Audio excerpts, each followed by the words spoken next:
Question number 31. శాసనోల్లంఘన ఉద్యమం దేశంలో అనేక ప్రాంతాల్లో జరగగా వాటికి నాయకత్వం వహించినది ఎవరు? చూడండి, శాసనోల్లంఘన ఉద్యమానికి నాయకత్వం వహించిన వాడు గాంధీ. ఆయన సబర్మతి ఆశ్రమం నుంచి బయలుదేరి దండికి చేరుకొని అక్కడ ఉప్పు చట్టాలను ఉల్లంఘిస్తాడు. అందుకే దాన్ని దండి మార్చ్ అని కూడా అంటారు. అందుకే వాటిని ఉప్పు సత్యాగ్రహాలని కూడా అంటారు. ఇక్కడ 320 కిలోమీటర్ల మేర ఆయన పాదయాత్ర చేపట్టడం జరుగుతుందన్నమాట. దీనిలో భాగంగా శాసన ఉల్లంఘన ఉద్యమాల్లో భాగంగా ఇంగ్లీష్లో నాన్ కోఆపరేషన్ మూమెంట్స్ అంటారనమాట. ఇక్కడ గాంధీతో కలిసి 78 మంది అందులో పాల్గొంటారనమాట. 78 మంది ఆ పాదయాత్రలో. అందులో సరోజిని నాయుడు ఒక మహిళ ఉంటుంది. మన తెలుగు వ్యక్తి ఎర్నేని సుబ్రహ్మణ్యం ఒకరు ఉంటారు. కాబట్టి గుర్తుంచుకోవాలి, అట్లాంటి ఉద్యమాలు, వాటికి మద్దతు ఇస్తున్నటువంటి ఉద్యమాలు, అనేక ప్రాంతాల ఉద్యమాలు ఇక్కడ ఇవ్వబడ్డాయి. ఏ ఉద్యమాన్ని ఎవరు చేశారనేది ఇక్కడ చూసుకోవాలి నువ్వు. వేదారణ్య వద్ద ఉప్పు చట్టాలను ఉల్లంఘించిన వాడు ఎవరంటే సి రాజగోపాలాచారి. వేదారణ్యం. నెక్స్ట్ కేరళలో మలబారు కే కల్లప్పన్. వాయువ్య సరిహద్దు ప్రాంతంలో ఖాన్ అబ్దుల్ గఫర్ ఖాన్ ఎర్రచొక్కాలు ధరించి అక్కడ ఉద్యమాలు చేస్తారు. అందుకే దాన్ని ఎర్రచొక్కాల ఉద్యమం అని కూడా అంటారు. ఎర్రచొక్కాల ఉద్యమాన్ని ఖాన్ అబ్దుల్ గఫర్ ఖాన్ నడుపుతాడు అక్కడ. ఓకేనా? నెక్స్ట్ బీహార్లో బాబు రాజేంద్ర ప్రసాద్. దర్శన అంటే గుజరాత్లో ఉంటుంది. దర్శనలో సరోజిని నాయుడు అనమాట. గుంటూరులో కొండా వెంకటప్పయ్య. కాబట్టి వీటిని మ్యాచ్ చేసుకోవాలి. నువ్వు మ్యాచ్ చేసుకుంటే సరైన సమాధానం ఏదనేది చూస్తే ఒకసారి మీరు తెలిసిపోతుంది అనమాట.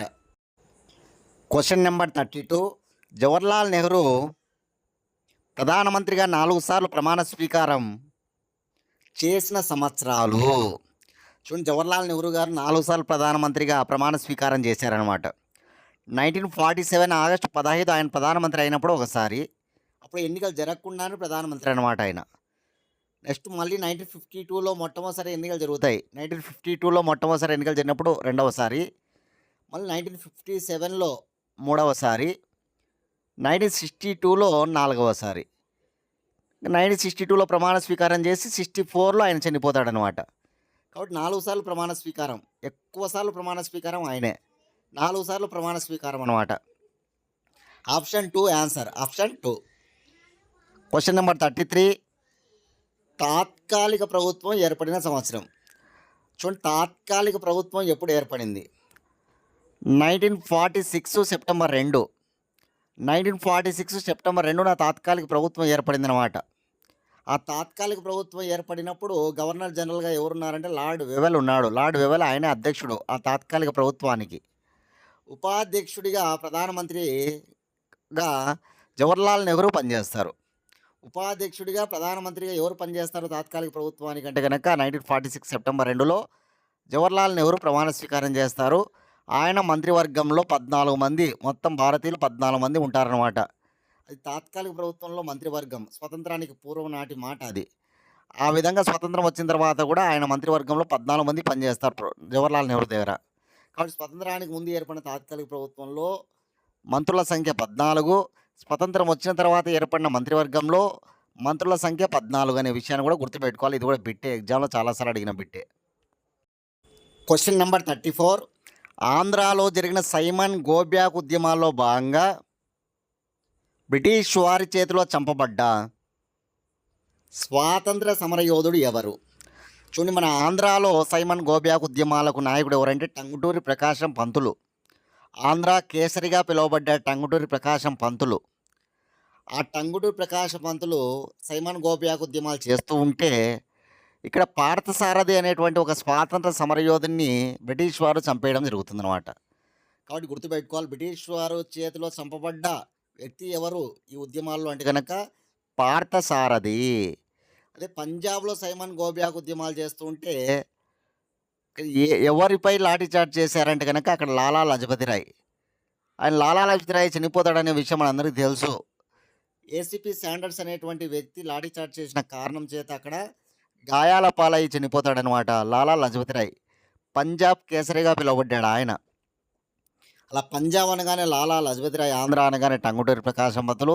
కాకపోతే ఇక్కడ గుర్తుపెట్టుకోవాల్సిన వ్యక్తి ఆంధ్రాలో ఎవరంటే పార్థసారథిని చంపుతారు. Next question number 35. Question number 35. British వారికి వ్యతిరేకంగా జరిగిన ఉద్యమాల్లో చిట్ట చివరి ప్రతిఘటన ఏది? చూడండి, మన భారతదేశ స్వాతంత్ర ఉద్యమాల్లో భాగంగా బ్రిటిష్ వారికి వ్యతిరేకంగా జరిగిన చివరి ప్రతిఘటన ఏదంటే కనుక రిన్ తిరుగుబాటు. Royal Indian navy, RIN, royal Indian navy తిరుగుబాటు చివరి ప్రతిఘటన అనమాట. 1946లో జరిగింది ఈ ప్రతిఘటన. బాంబేలో జరిగిందనమాట. HMIS తల్వార్ నౌకకు సంబంధించి నావిక, ఓకేనా, ఆ నావికకు చెందినటువంటి వాళ్ళందరూ కూడా ఉద్యమాలు లేవనెత్తారనమాట. ఓకేనా, ఎవరి సూచన మేరకు ఈ ఉద్యమం రిన్ తిరుగుబాటు ఆగిపోయిందని అడుగుతూ ఉంటారు. గుర్తుపెట్టుకోవాలి, సర్దార్ వల్లభాయ్ పటేల్ సూచన మేరకు రిన్ తిరుగుబాటు ఆగిపోయింది 1946లో. కాబట్టి చివరి ప్రతిఘటన 1946లో బ్రిటిష్ వారికి వ్యతిరేకంగా, అదే రాయల్ ఇండియన్ నేవీ తిరుగుబాటు. Next question number 36. బ్రిటిష్ వారు భారతీయులను సంప్రదించకుండా రెండవ ప్రపంచ యుద్ధంలో భారత్ పాల్గొంటుంది అని చెప్పడంతో ఆనాటి అఖిల భారత సమాఖ్యలోని రాష్ట్ర ప్రభుత్వాలు రాజీనామా చేయగా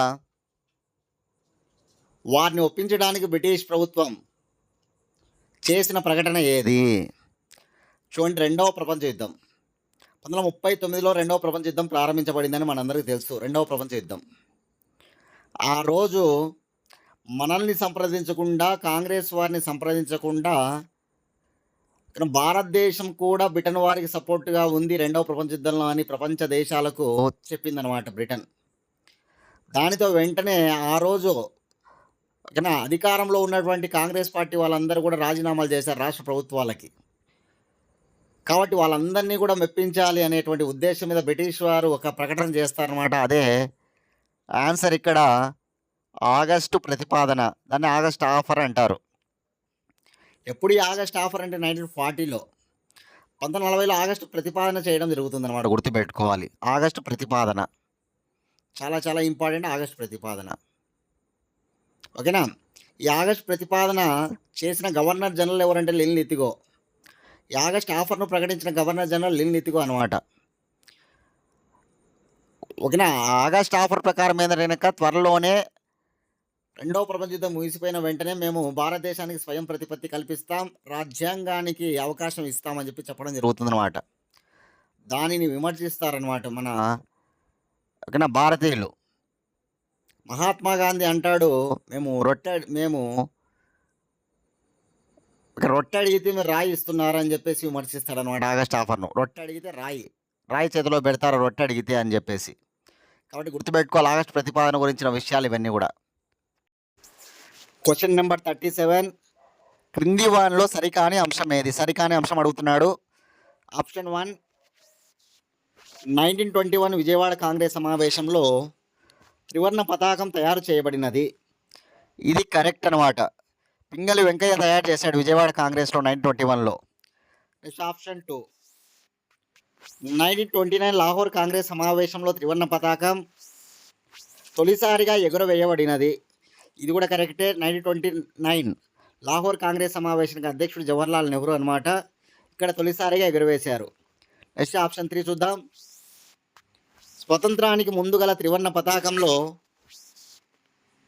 ఇక మధ్యలో రాట్నం ఉండేది. ఇది కూడా కరెక్టే. ఇప్పుడు అశోక చక్రం ఉంది, కానీ అప్పుడు మనకు రాట్నం ఉండిందన్నమాట స్వతంత్రానికి పూర్వం గల త్రివర్ణ పతాకంలో.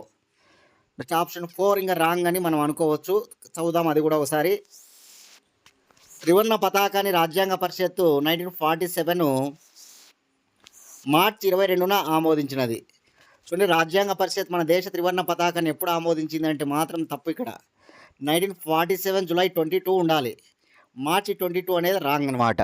కాబట్టి ఇక్కడ 4th ఆప్షన్ రాంగ్. సరికాని అంశం ఏదంటే 4th option. Question number 38. Bardoli ఉద్యమాన్ని సమర్థవంతంగా నడిపిన వల్లభాయ్ పటేలకు గాంధీ ఇచ్చిన బిరుదు ఏది? సో, బార్డోలి ఉద్యమం అనగానే గుర్తుకు రావాలి మనకు వల్లభాయ్ పటేల్ 1928లో బార్డోలి ఉద్యమం, రైతులకు మద్దతుగా ఉద్యమం. బార్డోలి ఉద్యమాన్ని ప్రారంభించిన వాళ్ళు కళ్యాణ్‌జీ మెహతా, కున్వర్‌జీ మెహతా. వీరిద్దరు కూడా ప్రారంభిస్తే దీనికి నాయకత్వం వహించింది ఎవరంటే వల్లభాయ్ పటేల్ గారు. ఇక్కడ రైతులకు మద్దతుగా నడిపి దాన్ని విజయవంతం చేస్తాడనమాట ఆ ఉద్యమాన్ని వల్లభాయ్ పటేల్. ఆ విషయం తెలుసుకున్న తన గురువు గాంధీ వల్లభాయ్ పటేల్‌కు వల్లభాయ్ పటేల్‌ను సర్దార్, సర్దార్ అనే బిరుదు ఇస్తాడనమాట. కాబట్టి గుర్తుపెట్టుకోవాలి. బార్డోలి ఉద్యమంలో భాగంగా వల్లభాయ్ పటేల్ ధరించిన బిరుదే సర్దార్. ఆ బిరుదు ఎవరిచ్చారంటే గాంధీ ఇచ్చాడనమాట. బార్డోలి వీరుడని కూడా పిలుస్తారు ఆయన్ను. ఒక బార్డోలి ఉద్యమాన్ని విజయవంతం చేశాడు కాబట్టి ఆయన బార్డోలి వీరుడని పిలుస్తారు. కానీ అది గాంధీ ఇవ్వలేదు. ఇచ్చింది గాంధీ సర్దార్ అనమాట, గుర్తుపెట్టుకోవాలి. చాలా చాలా ఇంపార్టెంట్. Next question. జలియన్‌వాలా బాగు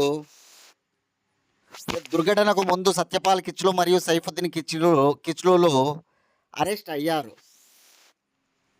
అయితే వీరు పంజాబ్‌లోని అమృత్సర్‌లో ఏ ఉద్యమాన్ని చేస్తూ అరెస్ట్ అయ్యారు అని అంటున్నాడు. ఏ ఉద్యమాన్ని చేస్తూ అరెస్ట్ అవుతారు సత్యపాల్ కిచ్లూ, సైఫుద్దీన్ కిచ్లూ అంటే గనక వీరిద్దరు కూడా రౌలత్ సత్యాగ్రహం. రౌలత్ సత్యాగ్రహం నాయకుడు వచ్చేసి గాంధీ అనమాట. 1919లో రౌలత్ సత్యాగ్రహం అనేటువంటి జరుగుతుంది. ఏ చట్టానికి వ్యతిరేకంగా అంటే రౌలత్ చట్టానికి వ్యతిరేకంగా. రౌలత్ చట్టానికి వ్యతిరేకంగా సత్యాగ్రహాన్ని పంజాబ్లోని అమృత్సర్లో చేసిన వాళ్ళు ఈ సత్యపాల్ కిచ్లూ, సైఫుద్దీన్ కిచ్లూ అనమాట, గుర్తుపెట్టుకోవాలి. అలా అరెస్ట్ అవుతారనమాట. చాలా చాలా ఇంపార్టెంట్, గుర్తుపెట్టుకోవాలి. రౌలత్ చట్టం ఉద్దేశం ఏంటంటే కనుక ఎవరినైనా ఎప్పుడైనా ఎక్కడైనా అరెస్ట్ చేయవచ్చు అనమాట. ఎటువంటి కారణం చూపించకుండా అరెస్ట్ చేయవచ్చు. అది రౌలత్ చట్టం ఉద్దేశం. కాబట్టి రౌలత్ చట్టాన్ని వ్యతిరేకించి గాంధీ రౌలత్ సత్యాగ్రహాన్ని ప్రారంభిస్తాడు. ఆయన అనుసరించి చాలామంది ఉద్యమాలు చేపడతారు. అందులో ఒకటి సత్యపాల్ కిచ్లూ, సైఫుద్దీన్ కిచ్లూలు. Question number 40. సిమ్లా సమావేశం ఏర్పాటు చేసిన గవర్నర్ జనరల్ ఎవరు? చూడండి, సిమ్లా సమావేశం 1945లో జరిగింది. సిమ్లా సమావేశాన్ని ఏర్పాటు చేసిన గవర్నర్ జనరల్ లార్డ్ వెవెల్. లార్డ్ వెవెల్ అనమాట. సిమ్లా సమావేశానికి కాంగ్రెస్ తరపున హాజరైన వాడు మౌలానా అబుల్ కలాం ఆజాద్ అయితే, ఈ సిమ్లా సమావేశానికి ముస్లిం లీగ్ పార్టీ తరపున హాజరైన వ్యక్తి మహమ్మద్ అలీ జిన్నా అనమాట. సిమ్లా సమావేశం చాలా చాలా ఇంపార్టెంట్, గుర్తుపెట్టుకోవాలి చరిత్రలో. 1945లో సిమ్లా సమావేశం జరుగుతుంది. లార్డ్ వెవెల్ దాన్ని ఏర్పాటు చేయడం జరిగిందనమాట. ఐక్యత కోసం, ఇంకా పార్టీల మధ్య ఐక్యతను సృష్టించాలనే ఉద్దేశం మీద అది ఏర్పాటు చేసినప్పటికీ కూడా అది కూడా విఫలం అవుతుందన్నమాట. ఓకేనా, కాబట్టి గుర్తుంచుకోవాలి. Question number 41. భూదాన ఉద్యమాలను ఆచార్య వినోబా భావే ఏ సంవత్సరంలో ప్రారంభించాడు? చూడండి, భూదాన ఉద్యమాలను ఆచార్య వినోబా భావే గారు ప్రారంభించిన సంవత్సరం 1951. మొదటి పంచవర్ష ప్రణాళికలో భాగంగా ఈ భూదాన ఉద్యమాలను ప్రారంభిస్తారు. మొట్టమొదటిసారిగా 100 ఎకరాల భూమిని దానం చేసిన వాడు ఎవరంటే కనుక రామచంద్రారెడ్డి. ఈ భూదాన ఉద్యమాలు ఎక్కడ ప్రారంభించబడ్డాయంటే కనుక నల్గొండ జిల్లాలోని పోచంపల్లి వద్ద, ఇక్కడ తెలంగాణ రాష్ట్రంలో నల్గొండ జిల్లాలోని పోచంపల్లి వద్ద భూదాన ఉద్యమాలు ప్రారంభించాడనమాట ఆచార్య వినోబా భావే. భూదానకర్త అని పిలుస్తారు ఆచార్య వినోబా భావేని. గాంధీకి శిష్యుడనమాట. గాంధీ ప్రారంభించిన వ్యక్తిగత సత్యాగ్రహాలలో మొదటి సత్యాగ్రహిగా పిలువబడినవాడు 1940లో. స్వతంత్రానికి ముందు గాంధీ వ్యక్తిగత సత్యాగ్రహం చేస్తాడు కదా ఒకటి 1940లో.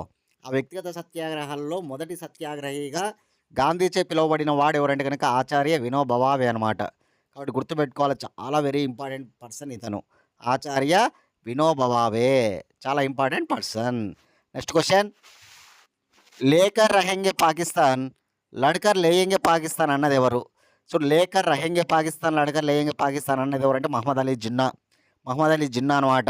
సో 1946 ఆగస్టు 16న 1946 ఆగస్టు 16న ముస్లిం లీగ్ పార్టీకి చెందినటువంటి మహమ్మద్ అలీ జిన్నా ప్రత్యక్ష చర్య, డైరెక్ట్ యాక్షన్ను చేపడతాడనమాట.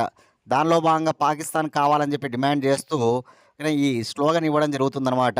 దానివల్ల చాలామంది చనిపోతారనమాట. ఆ రోజు ప్రత్యక్ష చర్య వల్ల కలకత్తాలో చాలామంది చనిపోతారు. కలకత్తా మారణకాండకు కారణం అవుతుందన్నమాట ఇతని యొక్క మాటలు. కలకత్తా మారణకాండ కాబట్టి ఇంపార్టెంట్ అనమాట. లేకర్ రహెంగే పాకిస్తాన్, లడ్కర్ లేయంగే పాకిస్తాన్ ఎప్పుడు ప్రత్యక్ష చర్య ఎప్పుడు 1946 ఆగస్టు 16 అనమాట. మౌంట్ బాటన్, ఓకేనా, మౌంట్ బాటన్ ప్రణాళికను వ్యతిరేకించి ఆ ప్రత్యక్ష చర్యను చేపట్టినటువంటి వాడనమాట మహమ్మద్ అలీ జిన్నా. ఓకేనా. నెక్స్ట్ క్వశ్చన్, స్వరాజ్ పార్టీ యొక్క తొలి కార్యదర్శి ఎవరు? ఇప్పుడు స్వరాజ్ పార్టీ ఎప్పుడు ఏర్పడింది అంటే 1923. స్వరాజ్ పార్టీని ప్రారంభించిన వారు చిత్తరంజన్ దాసు, మోతిలాల్ నెహ్రూ లాంటి వాళ్ళు. స్వరాజ్ పార్టీకి మొట్టమొదటి అధ్యక్షుడు చిత్తరంజన్ దాసు. స్వరాజ్ పార్టీకి తొలి కార్యదర్శి మోతిలాల్ నెహ్రూ. స్వరాజ్ పార్టీ ముఖ్య ఉద్దేశం చట్టసభలోనికి ప్రవేశించడం. వాడు ఇక్కడ స్వరాజ్ పార్టీ తొలి కార్యదర్శి అడుగుతున్నాడు. స్వరాజ్ పార్టీకి ఫస్ట్ సెక్రటరీ ఎవరు? సెక్రటరీ అంటే కార్యదర్శి ఎవరంటే కనుక మోతిలాల్ నెహ్రూ. ఇక్కడ answer Motilal Nehru. Question number 44, Indian national army విచారణ లేదా ఎర్రకోట విచారణ ఎప్పుడు జరిగింది అంటున్నాడు. చూడండి, ఇండియన్ నేషనల్ ఆర్మీ విచారణ 1945లో జరిగింది. సుభాష్ చంద్రబోస్ మరణాంతరం ఇండియన్ నేషనల్ ఆర్మీలో ఉన్నటువంటి వ్యక్తులపైన బ్రిటిష్ వారు చేపట్టిన విచారణ అన్నమాట. అందుకే దాన్ని ఇండియన్ నేషనల్ ఆర్మీ విచారణ అంటారు. అదేవిధంగా ఎక్కడ జరిగింది ఇదంటే ఎర్రకోటలో విచారణ జరిగింది కాబట్టి దీన్ని ఎర్రకోట విచారణ అంటారు.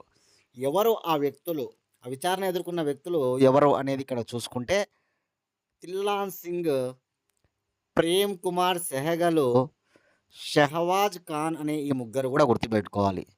తిల్లాన్ సింగ్, ప్రేమ్ కుమార్ సెహగలు, షహవాజ్ ఖాన్ అనేటువంటి వ్యక్తుల పైన ఎర్రకోట విచారణ జరిగింది. ఓకేనా. వీరి తరపున వాదించిన లాయర్ ఎవరు అంటే కనుక పులాబాయ్ దేశాయ్. ఎర్రకోట విచారణలో భాగంగా వీళ్ళ తరపున వాదించిన లాయర్ ఎవరు అని అడుగుతారు. పులాబాయ్ దేశాయ్, గుర్తుపెట్టుకోవాలి, పులాబాయ్ దేశాయ్. ఓకేనా. ఇండియన్ నేషనల్ ఆర్మీ అంటే మనందరికీ తెలుసు సుభాష్ చంద్రబోస్ నడిపినటువంటిది అనమాట. ఓకే, వాళ్ళ తరపున ఆయన చనిపోయిన తర్వాత బ్రిటిష్ వీళ్ళు విచారణ చేస్తారనమాట. వీళ్ళ ముగ్గురి పైన గుర్తుపెట్టుకోవాలి. చాలా చాలా ఇంపార్టెంట్ ఎర్రకోట విచారణ. Next question, Congress Socialist party ఎప్పుడు స్థాపించారు? చూడండి, కాంగ్రెస్ సోషలిస్ట్ పార్టీ ఎప్పుడు స్థాపించారంటే 1934. 1934లో కాంగ్రెస్ సోషలిస్ట్ పార్టీ స్టార్ట్ అయింది. ఎవరు ప్రారంభించారు దీన్ని అంటే జయప్రకాష్ నారాయణ, ఆచార్య నరేంద్ర దేవు, రామ్ మనోహర్ లోహియా. ఓకేనా. ఆచార్య నరేంద్ర దేవు, రామ్ మనోహర్ లోహియా లాంటి వాళ్ళు ఈ కాంగ్రెస్ సోషలిస్ట్ పార్టీని ప్రారంభించారు. ఆంధ్రప్రదేశ్ విభాగానికి తొలి కార్యదర్శిగా పనిచేసిన వాడు ఈ పార్టీకి సంబంధించి ఎవరంటే ఎం అన్నపూర్ణయ్య. ఈ పార్టీ ఏ ఉద్యమంలో కీలకంగా పాల్గొనిందంటే మాత్రం క్విట్ ఇండియా ఉద్యమంలో బాగా పాల్గొన్న పార్టీ ఇది, కాంగ్రెస్ సోషలిస్టు పార్టీ, గుర్తుపెట్టుకోవాలి. నెక్స్ట్ క్వశ్చన్, సుభాష్ చంద్రబోస్ నడిపిన వార్తాపత్రిక ఏది? చూడు, సుభాష్ చంద్రబోస్ నడిపిన వార్తాపత్రిక క్రింది వాళ్ళలో యంగ్ ఇండియా. గాంధీ కూడా యంగ్ ఇండియా అనే పత్రిక ఉంటుంది. సుభాష్ చంద్రబోస్ది కూడా యంగ్ ఇండియా అనే పత్రిక ఉంటుంది, గుర్తుపెట్టుకోవాలి. అదే సుభాష్ చంద్రబోస్ రాసిన పుస్తకం అయితే ఇండియన్ స్ట్రగుల్. సుభాష్ చంద్రబోస్ రాసిన పుస్తకం ఇండియన్ స్ట్రగుల్ అనమాట. సుభాష్ చంద్రబోస్ గల బిరుదు నేతాజీ సుభాష్ చంద్రబోస్. ఏనా, మహాత్మా గాంధీకి సుభాష్ చంద్రబోస్ ఏమని బిరుదు ఇచ్చాడంటే జాతిపిత అని బిరుదు ఇస్తాడనమాట. సుభాష్ చంద్రబోస్ నినాదాలు చలో ఢిల్లీ, జై హింద్, నాకు రక్తం ఇవ్వండి నేను మీకు స్వాతంత్రాన్ని ఇస్తాను, సాహసించని వాడు ఏది సాధించలేడు, ఇవి నినాదాలు. సుభాష్ చంద్రబోస్ ఏ రాష్ట్రానికి చెందినవాడంటే పశ్చిమ బెంగాల్. సుభాష్ చంద్రబోసు ప్రారంభించినటువంటిది పార్టీ ఫార్వర్డ్ బ్లాక్ పార్టీ. 1939లో ఫార్వర్డ్ బ్లాక్ పార్టీ ప్రారంభిస్తాడు. సుభాష్ చంద్రబోస్ నడిపిన గొప్ప సంస్థ ఆజాద్ హిందూ ఫౌజ్. 1943లో ఆజాద్ హిందూ ఫౌజ్ ప్రారంభిస్తాడు సింగపూర్లో. రెండవ ప్రపంచ యుద్ధం జరుగుతూ ఉన్నప్పుడు 1943లో సింగపూర్లో ఆజాద్ హిందూ ఫౌజ్ వ్యవస్థాపకుడిగా సుభాష్ చంద్రబోస్ను మనం గుర్తుంచుకోవాలి. జర్మనీ నియంత అయిన హిట్లర్ను కలిసినటువంటి వాడు సుభాష్ చంద్రబోస్ అనమాట.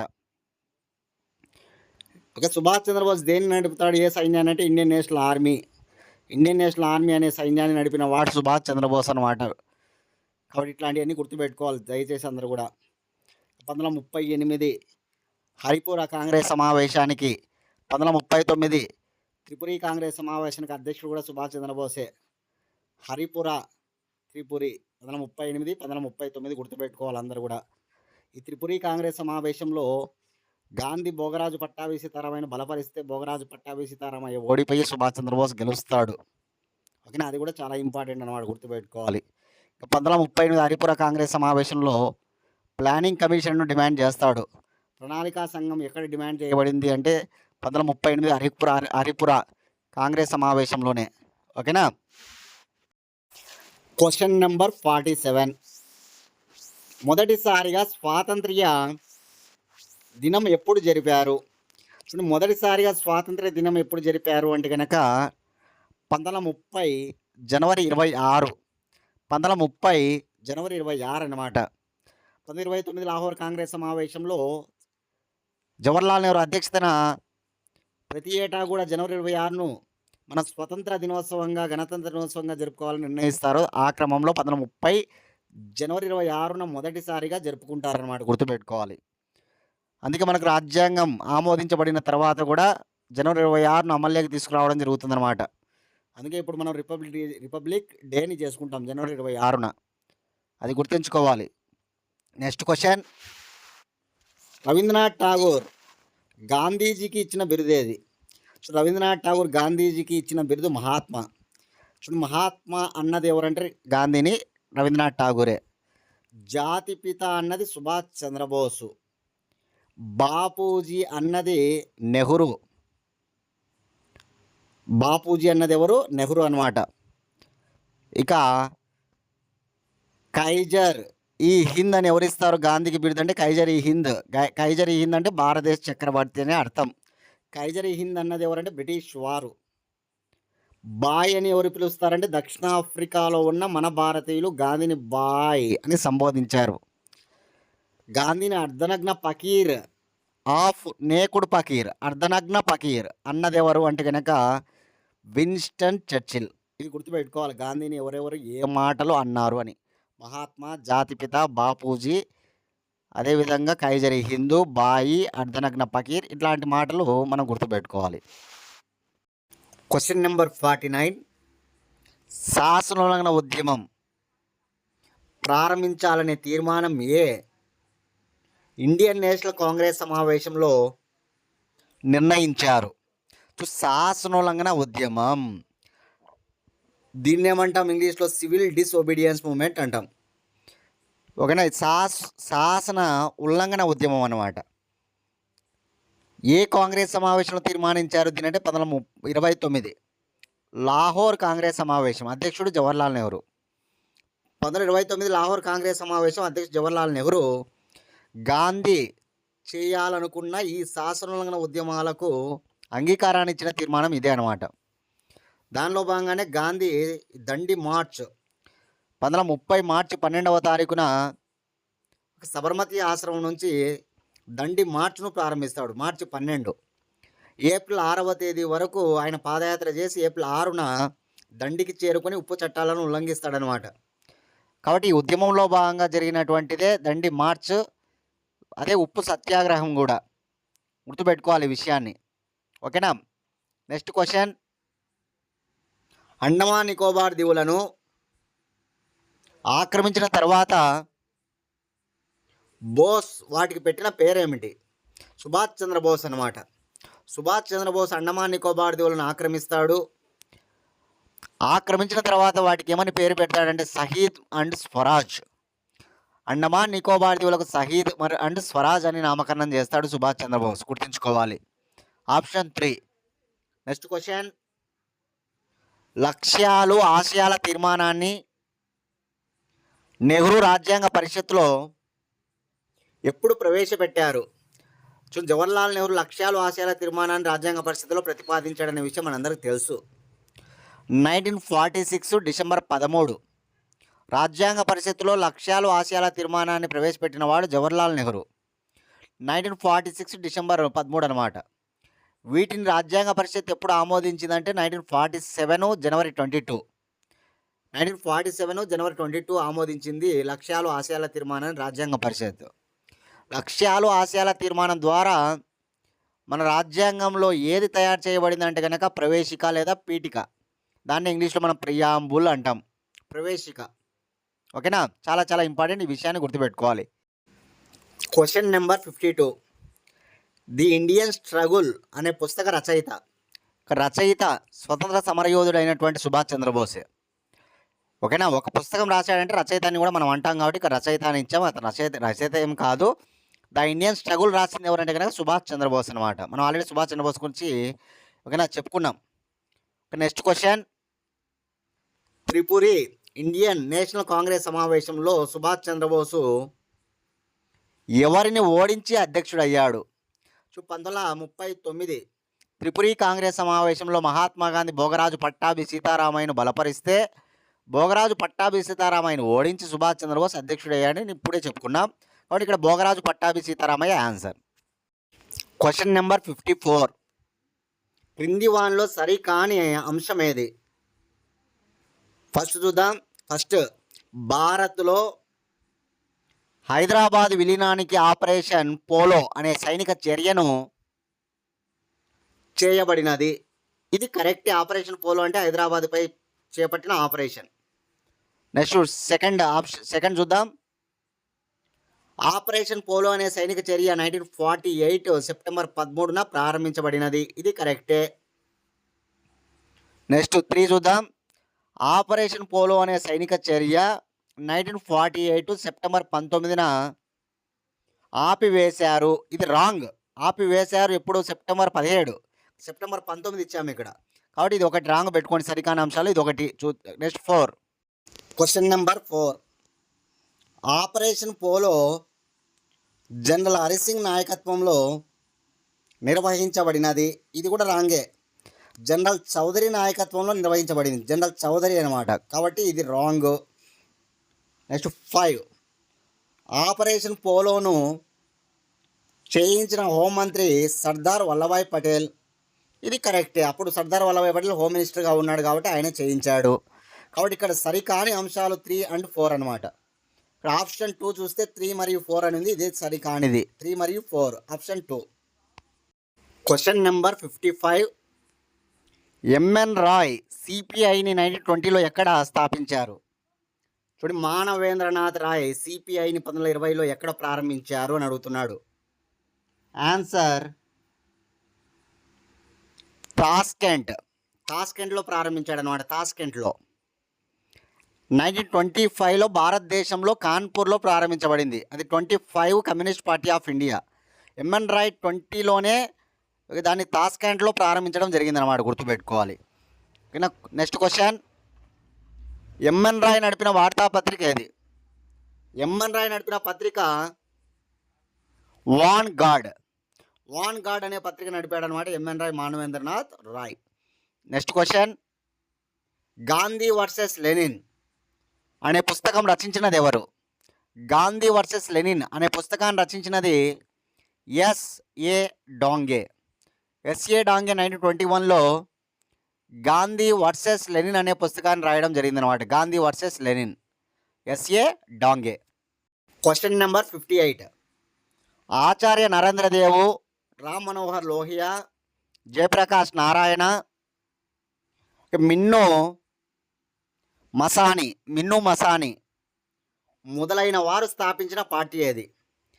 చూడండి, చాలా ముఖ్యమైన వ్యక్తులు అన్నమాట వీళ్ళందరూ కూడా మన దేశ చరిత్రలో. వీళ్ళు ప్రారంభించిన పార్టీ కాంగ్రెస్ సోషలిస్ట్ పార్టీ. 1934లో కాంగ్రెస్ సోషలిస్ట్ పార్టీ స్టార్ట్ చేస్తారు. ఇది క్విట్ ఇండియా ఉద్యమంలో కీలకంగా పాల్గొనిందని మనం చెప్పుకోవడం జరిగింది. కాబట్టి గుర్తుపెట్టుకోవాలి, కాంగ్రెస్ సోషలిస్ట్ పార్టీ 1934. జయప్రకాష్ నారాయణ, ఆచార్య నరేంద్ర దేవు, రామ్ మనోహర్ లోహియా ఇట్లాంటి వాళ్ళందరూ కూడా ప్రారంభించారన్నమాట ఈ పార్టీని. Question number 59. భారతదేశంలో మొట్టమొదటి కమ్యూనిస్ట్ పత్రిక ఏది? భారతదేశంలో ఫస్ట్ కమ్యూనిస్ట్ పత్రిక ఏదంటే కనుక వాన్ గార్డ్ అనమాట. Vanguard, MN Roy, Manavendranath Roy. Communist పత్రిక మొట్టమొదటి పత్రిక కమ్యూనిస్టుల పత్రిక వాన్ గార్డ్ అనమాట.